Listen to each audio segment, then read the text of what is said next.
G'day, how you doing? It's great to be here. Good afternoon. Yeah, good. It is a Good beautiful afternoon. We've survived the Trump apocalypse, which is good news for everyone. Well, for now. Well, for now. All right. Well, maybe I'm being a bit optimistic.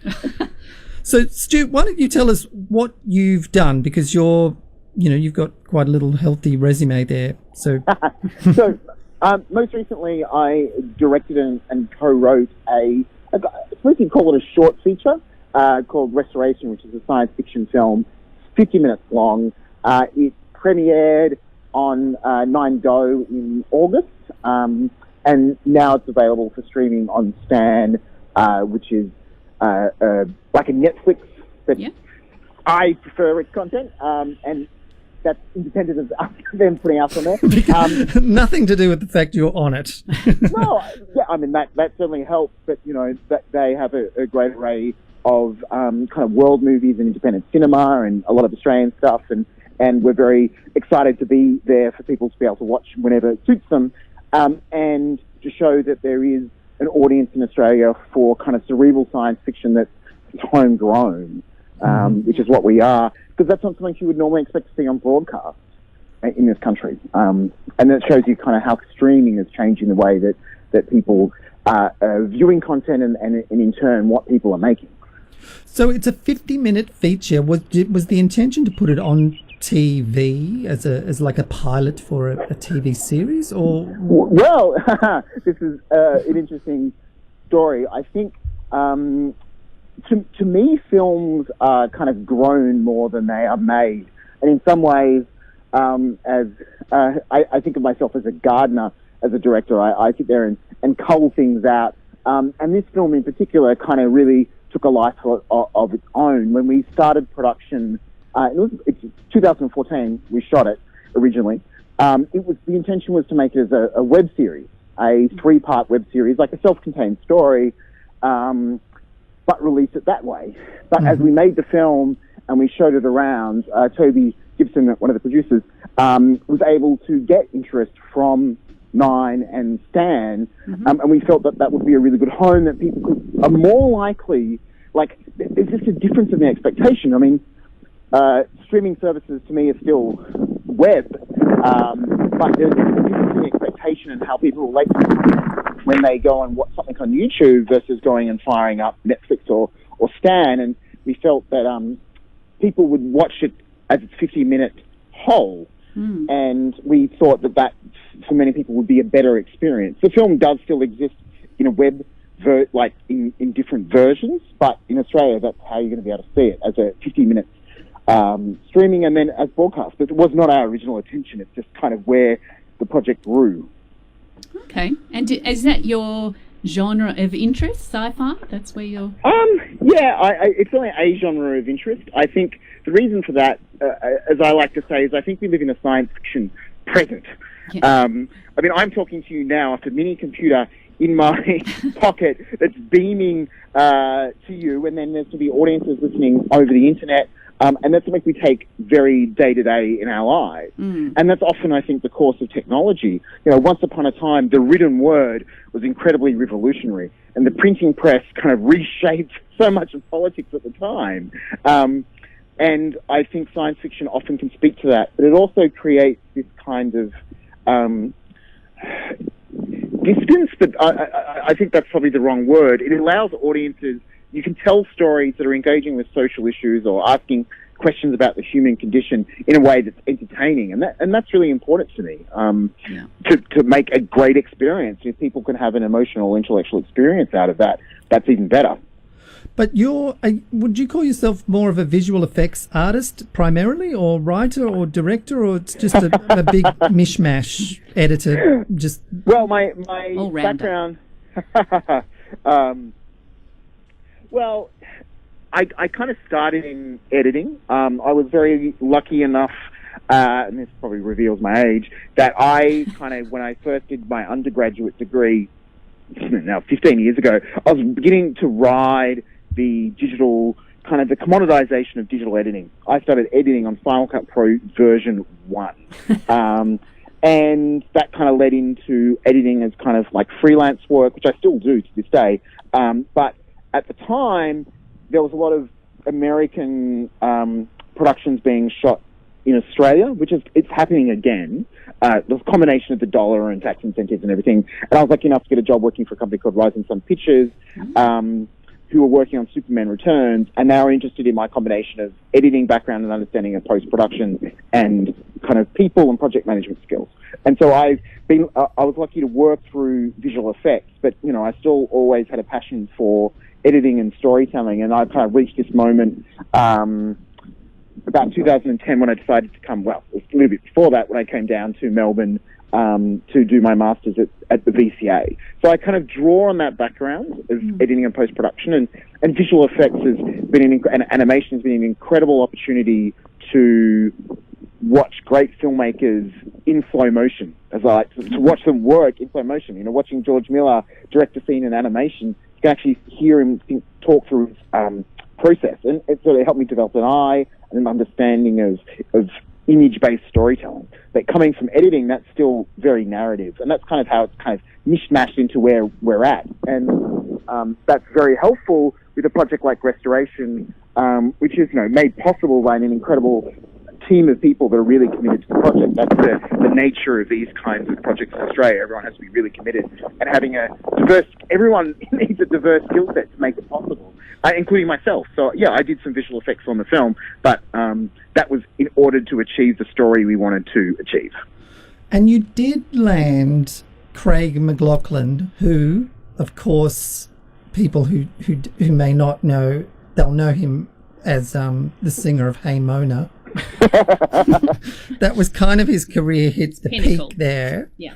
Oh, I mean, he's still He's doing funny. huge. Dr. Blake is one of the highest rating Yeah. TV shows in the country. I think it's ABC's best performing drama. I mean, he's a genuine star of, you know, both the screen and the stage, and we're very lucky that he was happy to come on board the project. We had specifically, he's in a number of scenes, and we specifically left those scenes for later in our process because we wanted to bring on someone with the gravitas like Craig, who was our first choice, by good. showing them what we had made at that point. And Craig watched what we had produced and edited and everything else, and read the scene and was like, I'm in. And he was amazing, genuinely amazing to work with, really generous and supportive and easy. And I had nothing but, you know, admiration for him helping us out and being a great part of the film, and, you know, being willing to help out up and coming filmmakers. Well, that I was teasing about Craig McLachlan because it is because I did my question basically was, but you've answered it. Sorry, how did you land Craig McLachlan? Because that sort of is something that really opens a lot of doors for a project, is to be able to put Craig McLachlan or some other star's face on posters. Absolutely. It kind of opens doors, but it's also a kind of a testament to the project we've made. Like, he was willing to do it because he believed it was good, you know, and so it becomes a signal to hopefully audiences as well as, you know, the broadcasters and streaming services that we've made something of quality. Yeah, it's a great endorsement. And did you Endorsement, did you find that so before you had him, do stations ask you, like they do in LA, who's connected to the project in terms of star power, I guess? Is that what you found, or? Yeah, I mean, they're certainly conscious of it. I mean, the fact that we're a 50-minute science fiction thriller does kind of put us in a slight disadvantage. So it certainly helps having that. I mean, Nadia Townsend, who's in the show as well, has quite a bit of profile because of Knowing, where she played Nicolas Cage's sister, and also she was in City Homicide, and Grant Cartwright, who's done a lot of work with the MTC. He's a great stage actor. So there's a lot of different avenues you can go, and Craig allowed us kind of to put the bow onto what I think is a really great ensemble cast. Yeah, fabulous. So then what next?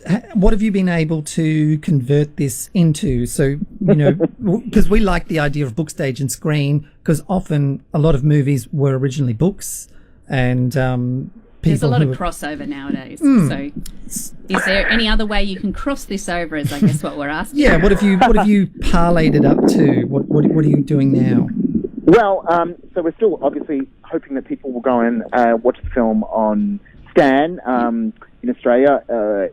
We're premiering in New Zealand in December, and we hopefully have some exciting announcements about our international premieres coming up. And that's important because we need to show that there is an audience for this kind of material in this country. And I generally think there is an audience that's looking for something that works, that is this. I mean, we've got a bit of that Twilight Zone, Black Mirror, a little bit cerebral kind of science fiction, and we think there is an audience for that. So it's really important that people go and check it out to help make it ease people or give people confidence to fund it. And we are developing a show that uses called Reversion that builds on the concept of restoration, but takes it in a little bit more of it takes advantage of the canvas of a series as opposed to a 50-minute or even a feature. So that's where we're taking it, and hopefully we have some exciting things to talk about that in the near future. I don't want to reveal too much about it. Well, where can our listeners follow you to get this exciting news that is coming up? I mean, we're waiting in anticipation. So where do we go?